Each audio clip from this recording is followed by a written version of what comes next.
to you straight from the heart of East Africa, Kenya. Welcome to Borough Creative. On this particular episode of Easy Legal Facts, I'm going to be simplifying and crunching up the law for you and letting you know how to wind up a company in Kenya.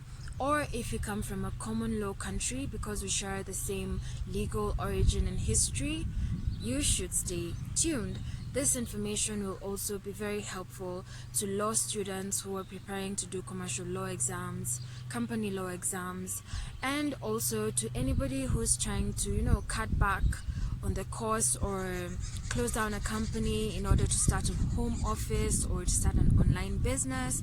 It's important that you know the legal process and what the state or the government expects from you when it comes to winding up your company, which can be voluntary or can be wound up through a court order. So definitely stay tuned. My name is Paula Macha, an advocate of the High Court of Kenya.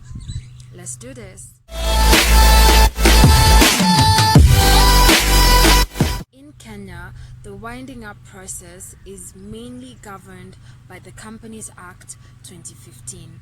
When someone tells you about a resolution, what do you understand by that?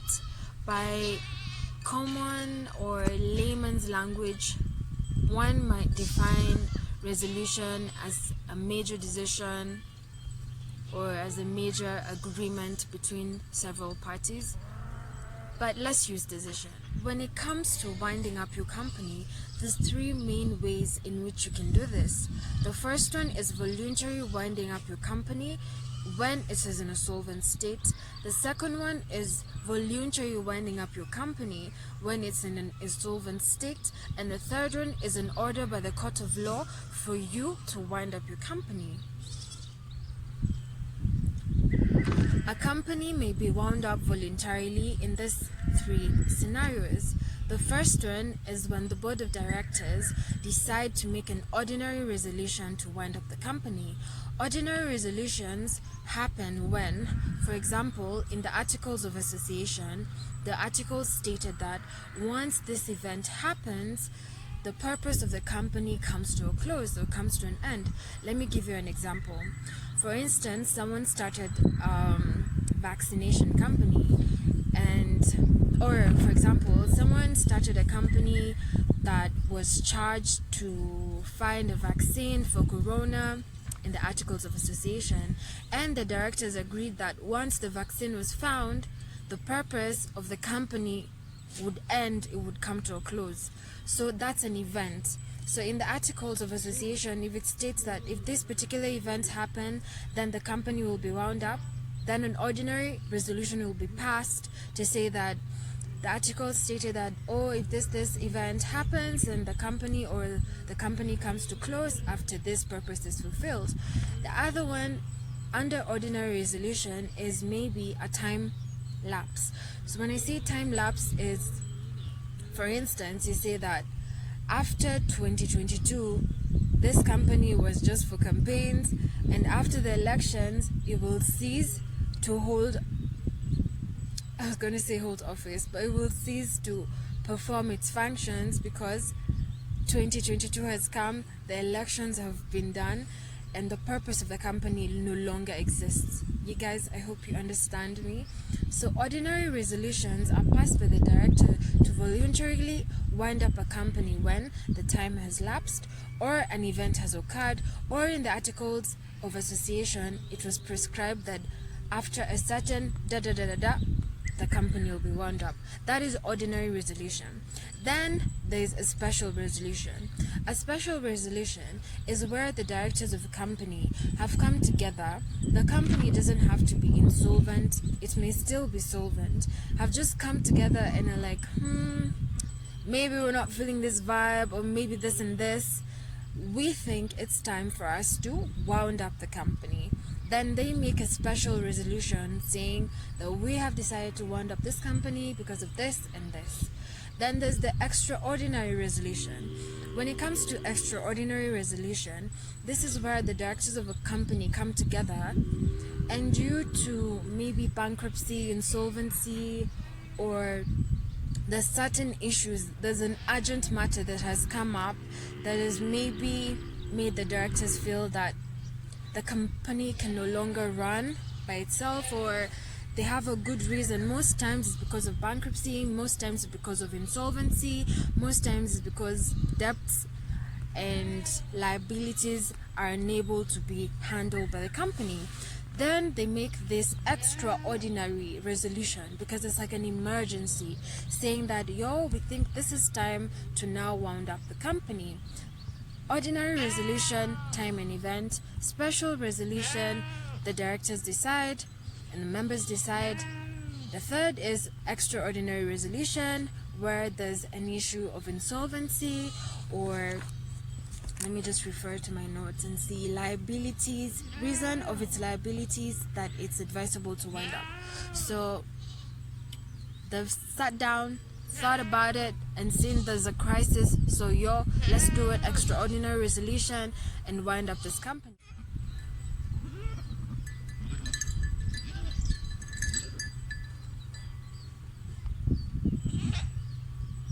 The government of Kenya requires any company that has decided to voluntarily wound up to give it notice 14 days, within a period of 14 days after the resolution is made, so that the government can be able to advertise this in the government gazette and inform the members of society, members of communities, because maybe there was like a public company, there's many people, maybe many citizens who have shares, and it's always good for the government to know what's happening, also because of taxes and many other different types of regulations that the government is in charge of. So once the resolution has passed, do not forget that you have a period of 14 days to file notice and inform the government, we're deciding to close down this company.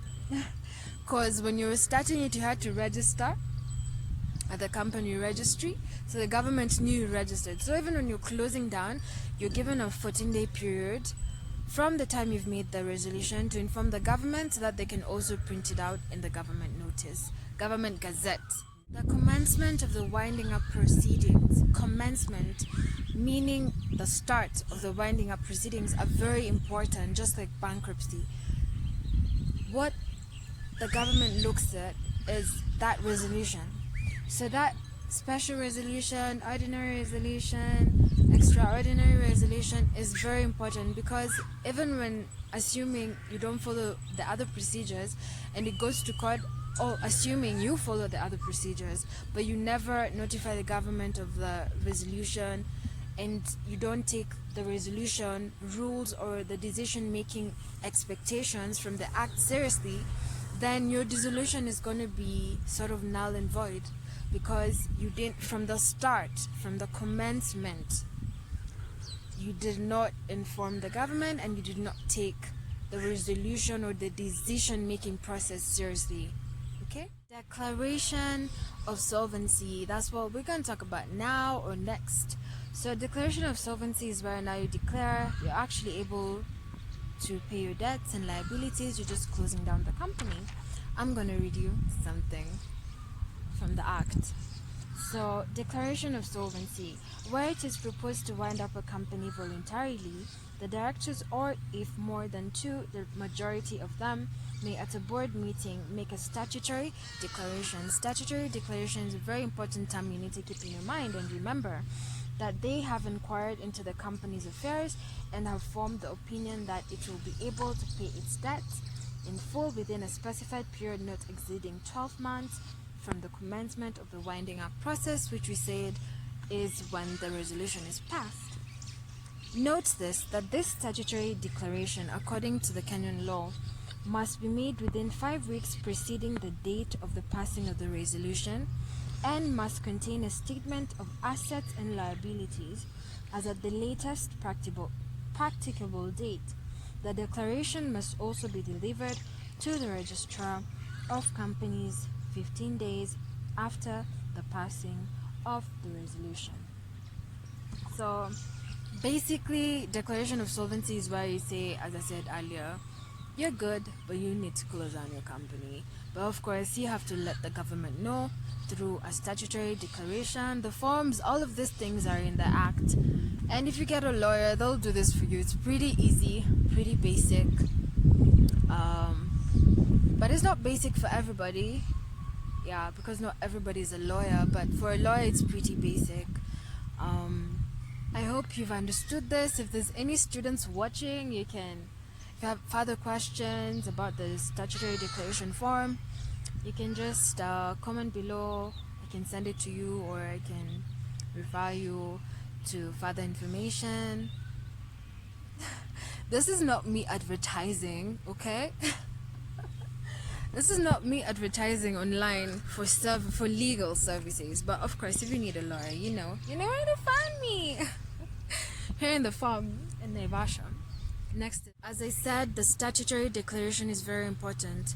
Hence, the law provides also that if a director gives his opinion and passes this statutory declaration and is not based on truth, then that person or those directors are liable to imprisonment and a fine, or both. And if a director or a company passes this statutory declaration and within the period of 12 months or within the specified period, the company does not clear off its debts and liabilities, then they're in for a lot of trouble, and it will be presumed that this statutory resolution was not made on a sound basis, or was not made on a sane basis, because it was made, then whatever was said never came to pass. So don't get yourself into trouble going there writing, oh, we want to wind up this company because it's solvent, and you knowing very well that you're full of debt, full of follow the law. If your company is insolvent and cannot pay its debts, just say the truth. It's better to follow the truth instead of getting yourself fined or imprisoned. It's not worth it, is it? Also, do not forget that the statutory declaration is going to determine the winding up process. When it's a declaration of solvency, it's going to be a voluntary members winding up, meaning that the members of the company have agreed to wind up and close it down. But if it's the opposite, if it's like a statutory declaration of insolvency, then it will be a creditors voluntary winding up, meaning that now creditors will now come, start following up, where's your money, trying to get, is like trying to, creditors winding up sort of like that, trying to save you, trying to look for your money, so that when you're closing down, you're able, at least before going bankrupt, to pay whatever you need to pay for, or clear whatever you need to pay for. So the first thing we did was learn about the resolution the company directors make. The second thing we did was the statutory declaration, where the company lays that down its assets and liabilities. Now, the other thing that you need to know when it comes to voluntary winding up of a company when it's solvent is the appointment of a liquidator. A liquidator is someone, when they say the person has liquid money, it's like you have cash in hand, yeah? Liquid money is cash in hand. So the liquidator's role is basically to now come to the company and sort of make all the assets for the company become liquid or in fluid form, because also the company has members, has shareholders. There's many people who are of interest in the company. There's many people who need to be paid off. So the liquidator's role is just to come and put everything together, because maybe you can find someone who's a director, but maybe they're not an accountant, or maybe they don't have any financial knowledge on how to close down a company. So hence, a liquidator has a liquidator has to be appointed by the directors. Okay, people? So I'm going to read you a few things, what the law says about the liquidator and what is required, yeah? So the liquidator, once appointed, is then required to summon a general meeting of the company at the end of the first year from the commencement of the winding up and of each succeeding year, or at the first convenient date within the 3 months from the end of the year, or such longer period as the Secretary of State may allow, and to lay before the meeting an account of his acts and dealings and of the conduct of the winding up during the preceding year. Basically, what the law is saying is this person has to lay account and also inform the secretary. When you say Secretary of State, it's like the registry secretary or the company secretary for the government, or the registrar. Yeah, that's what we mean. In the final meeting and dissolution in the members voluntary winding up, remember when you said it's members voluntary winding up, that's when the company was solvent. As soon as the winding up is completed, the liquidator must make up an account of the winding up showing how it has been conducted and the property disposed of, and must call a general meeting by advertisement in the Gazette. When you say Gazette, it can be the newspaper and also the Kenya Gazette notice, yeah? Because always the government has to stay informed. Stating the time, place and object of the meeting, and published at least 1 month before the meeting. He must lay the account before this meeting. Within a week after the meeting, he must send a copy of the account to the Registrar of Companies and make a return to him of the holding and date of the meeting. Also, if there was no quorum, he must make that report. So everything the liquidator is doing, he has to inform the government, because the company, as much as it's like a private venture, there are some public companies, but as much as a company is like a private venture, it's still an entity on its own, and everything that occurs in that entity has to be reported back to the government. This has been such a long lesson. I hope you guys are concentrating, yeah? So we talked about resolution. You pass the resolution, inform the government. Pass the statutory declaration saying this are our assets, this are our liabilities, this is what we're going to do, inform the government. Appoint a liquidator. The liquidator then, once sets up a meeting, does whatever he's meant to do, informs the government. And there's deadlines to this. Of course, that's what the lawyers are here for, to help you beat the deadlines. So, what next?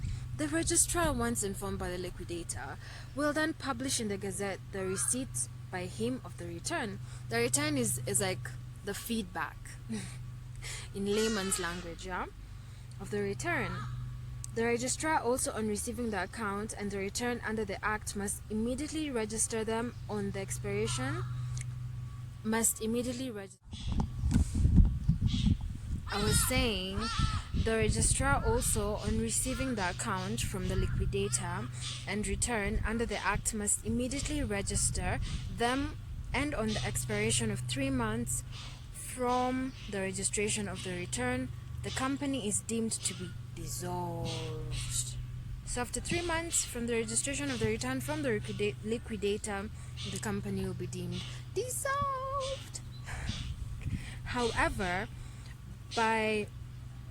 if there's